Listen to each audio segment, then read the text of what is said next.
Hello दोस्तों, आप कैसे हैं। मैं उम्मीद करता हूं आप बहुत अच्छे होंगे और लगातार आप मेरे वीडियो देख भी रहे होंगे। आज की जो टॉपिक है मित्र, वह संविधान का 16वां भाग है। तो जो संविधान का 16वां भाग है, यहाँ से प्रश्न अक्सर पूछे जाते हैं। वो भी जो प्रश्न पूछे जाते हैं वो ज़्यादातर यहाँ अनुच्छेद से ही प्रश्न पूछे जाते हैं। जी हाँ, यहाँ अनुच्छेद से ही प्रश्न ज़्यादा पूछे जाते हैं। आइए चर्चा करते हैं। आज का जो हमको अध्ययन करना है वो संविधान का 16वां भाग है। और ये संविधान का जो 16वां भाग है, 16वां भाग है, वह है कुछ विशेष वर्गों के लिए उपबंध। जी हाँ, कुछ विशेष वर्गों के लिए उपबंध। ठीक है, ऊपर नहीं दिख रहा होगा आपको, यहाँ पे लिख दे रहा हूँ। कुछ वर्गों के लिए विशेष उपबंध, ये बातें कही गई है भाग 16 में। भाग 16 और भाग 16 आपको पता होना चाहिए कि ये अनुच्छेद नंबर 330 से लेकर अनुच्छेद नंबर 342 तक है। ठीक है, 342 तक ये है और यहाँ से प्रश्न पूछे भी जाते हैं। एक एक अनुच्छेद को हम पूरा यहाँ पे देखेंगे और फिर आपको मैं बताऊँगा कि इनमें से कौन सा अनुच्छेद इम्पोर्टेंट है। क्लियर? आइए मित्र देखते हैं। देखिए, इसमें अनुच्छेद नंबर जो बातें कही गई हैं किसके किसके संदर्भ में बातें कही गई हैं, तो ध्यान से सुनिएगा। इसमें जो बातें कही गई हैं वह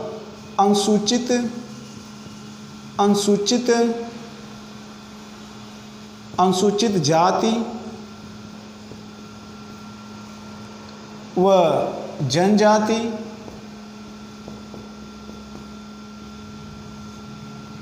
और एंग्लो समुदाय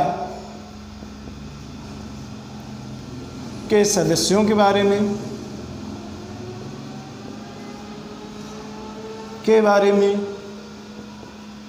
चर्चा की गई है। और अगला, इसमें पिछड़ा वर्ग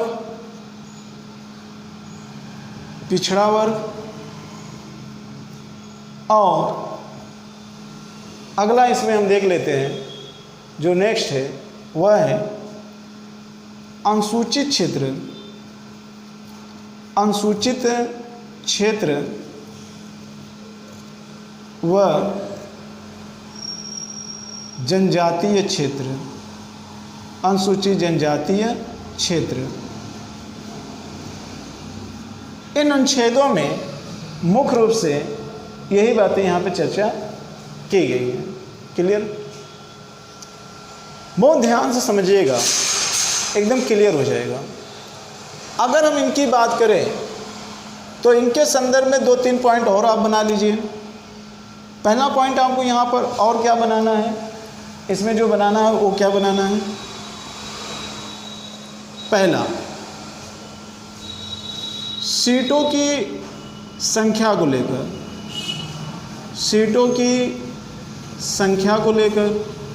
या सीटों की संख्या में आरक्षण को लेकर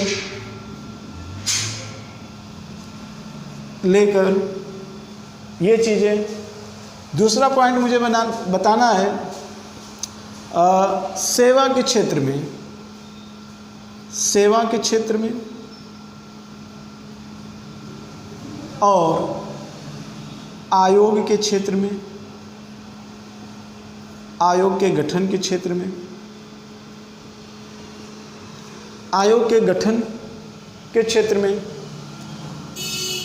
एक अनुच्छेद और है इसमें जो आपके लिए इम्पोर्टेंट है, वह है उच्च शिक्षण संस्थान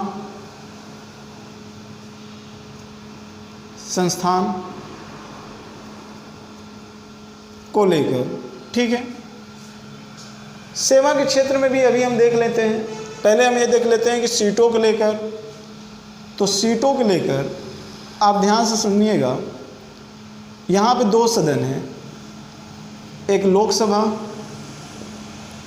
और एक विधानसभा। क्लियर? लोकसभा की अगर हम बात करें तो लोकसभा के संदर्भ में बात करें और विधानसभा के संदर्भ में बात करें, ठीक है? तो ध्यान से सुनिएगा, जो लोकसभा के संदर्भ में अनुसूचित जातियों के संदर्भ में बातें की गई हैं, वो अनुच्छेद नंबर 330 और अनुच्छेद नंबर 332 बातें की गई हैं अनुसूचित को लेकर, ठीक है? यहाँ पर इनको लेकर बातें कही गई हैं अनुच्छेद नंबर 30 और 332 को लेकर, और यहाँ पर जो बातें कही गई है विधानसभा को लेकर, वो बातें दो कंडीशन में देखेंगे। थोड़ा सा यहाँ पर चार्ट बनाने में बहुत ध्यान से ये समझिएगा। पहले हम समझ लेते हैं। अनुच्छेद नंबर 330 में अनुसूचित जाति के संदर्भ में आरक्षण की बात की गई है। अनुच्छेद नंबर 330 में अनुसूचित यानी कि एससी और एसटी के आरक्षण की बात की गई है। 331 में एंग्लो समुदाय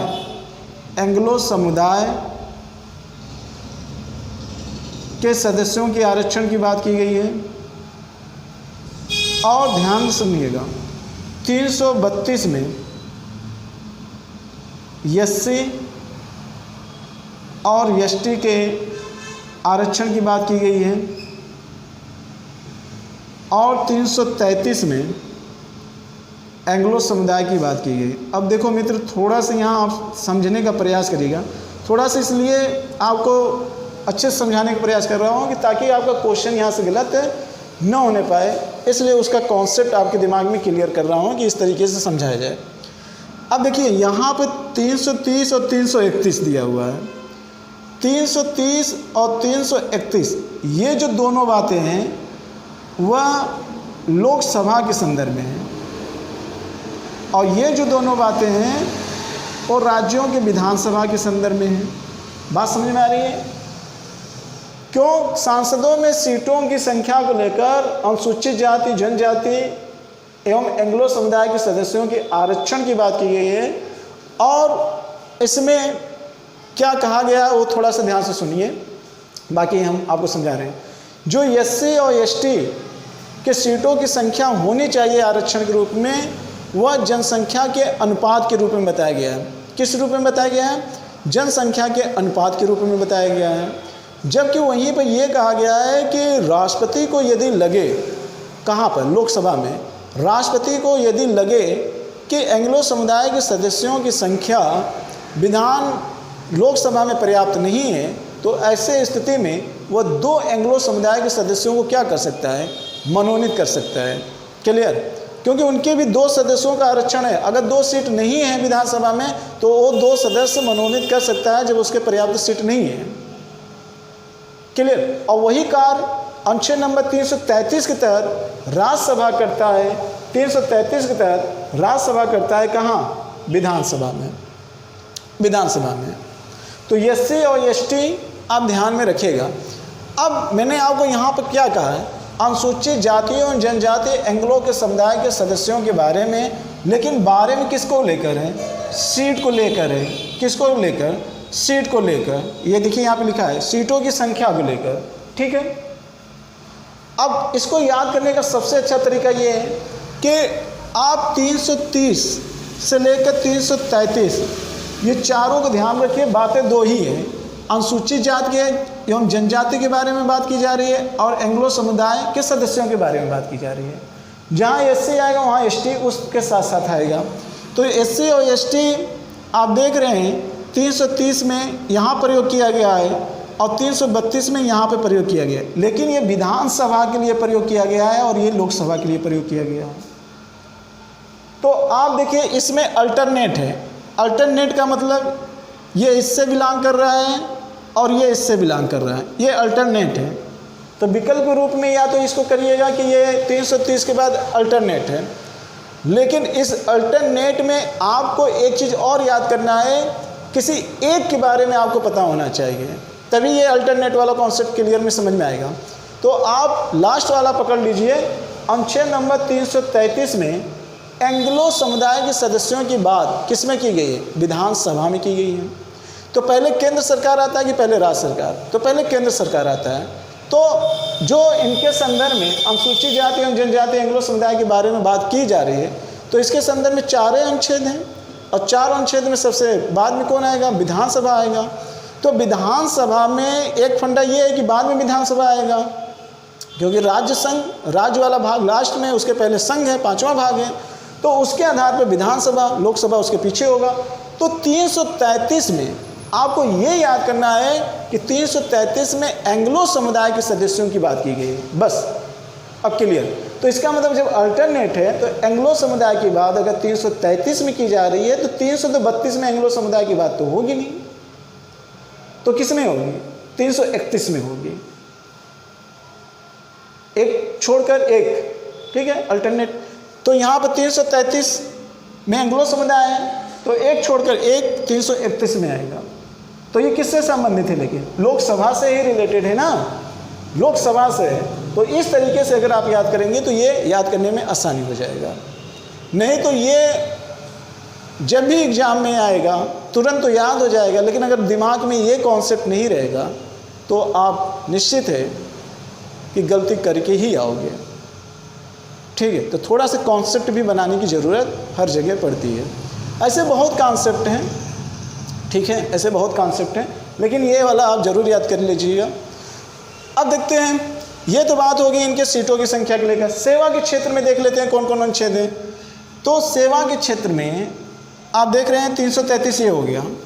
अब 334 अनुच्छेद, अनुच्छेद नंबर 334 भी आरक्षण की ही संदर्भ में बात की गई है, लेकिन ध्यान में रखिएगा ये अनुच्छेद नंबर जो 334 है मित्र, इनमें ये कहा गया है, बहुत ध्यान से सुनिएगा, कि अनुसूचित जाति और एंग्लो समुदाय दोनों को हर 10 साल के बाद आरक्षण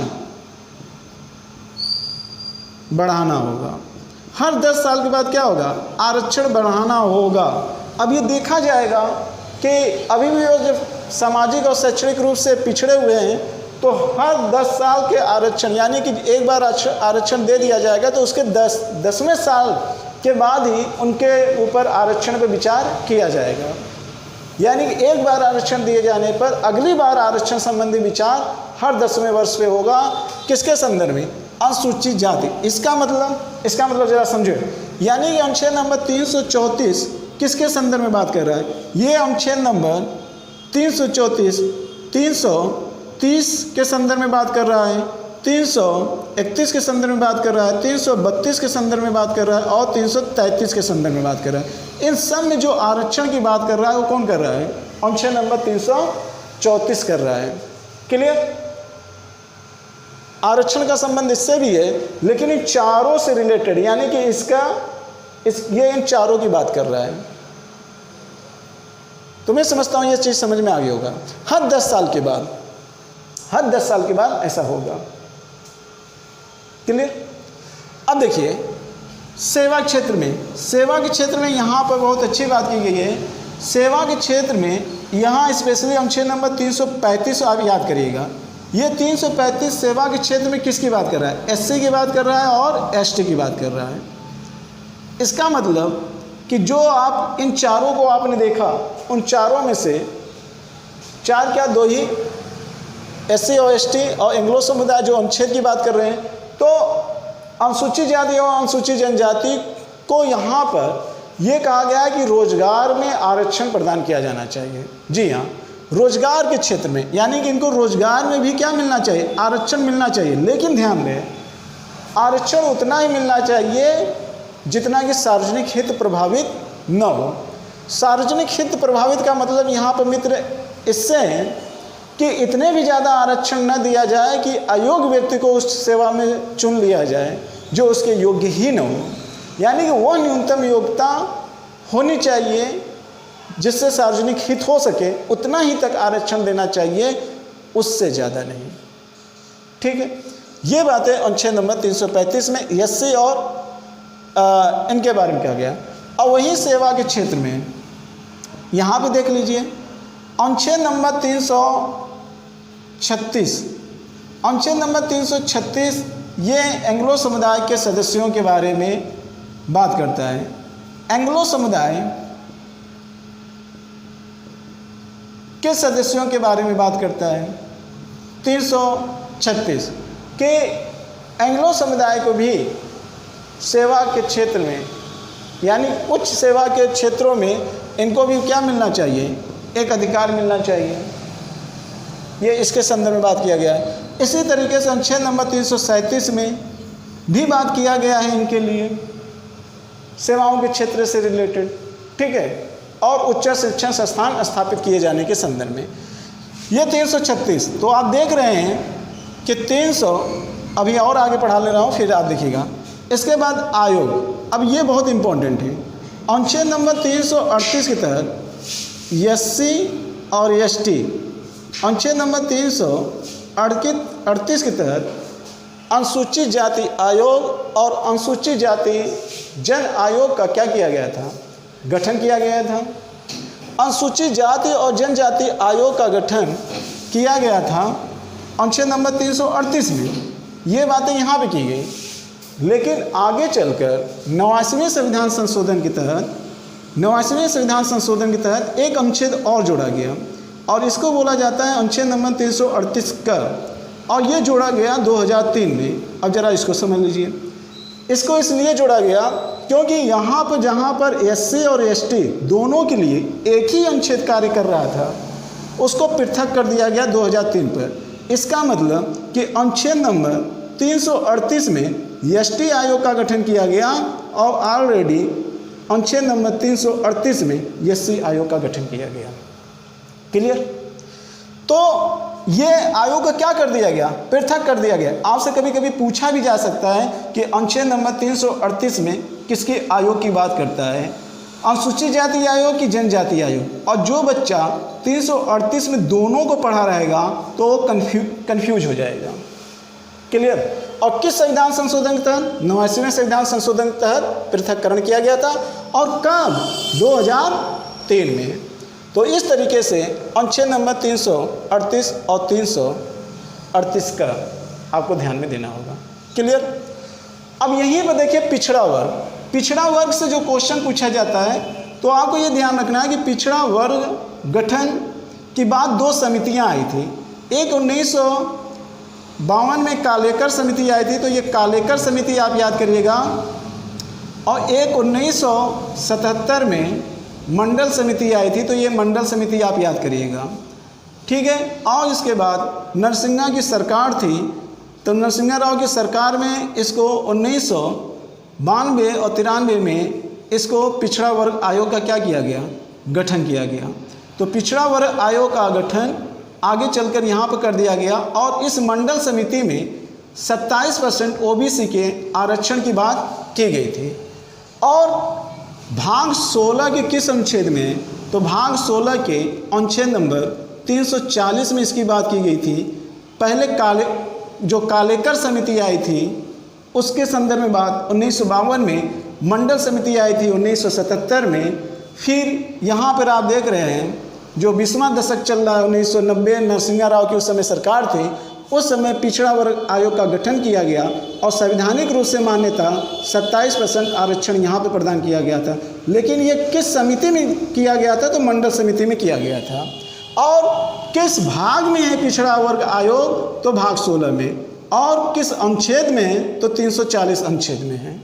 क्लियर? ये ध्यान रखिएगा। इसके बाद देखिए यहाँ पे 2 अनुसूचित क्षेत्र लिखा गया है, अनुसूचित क्षेत्र। तो ये भी ध्यान रखिएगा कि अनुसूचित क्षेत्र का मतलब इससे मत लगा लीजिएगा एससी और एसटी से, इससे मत लगाइएगा। पहले तो ये जान लीजिए कि अनुसूचित क्षेत्र अनुच्छेद नंबर 341 बात करता है, और अनुच्छेद नंबर 342 अनुसूचित जनजाति क्षेत्र के बारे में बात करता है। ठीक है, अनुसूचित क्षेत्र और जनजातीय क्षेत्र का मतलब यहाँ पे ये है, दोनों का मतलब जनजाति से ही है, लेकिन जो अनुसूचित क्षेत्र में रहने वाले जनजाति हैं वो जनजातीय क्षेत्र की अपेक्षा बहुत ज़्यादा पिछड़े हुए हैं। तो इसके लिए जो भारत सरकार है या राज्य सरकार है, इनके द्वारा विशेष छूट प्रदान की जाती है, लेकिन जनजातीय क्षेत्र के अपेक्षा कम।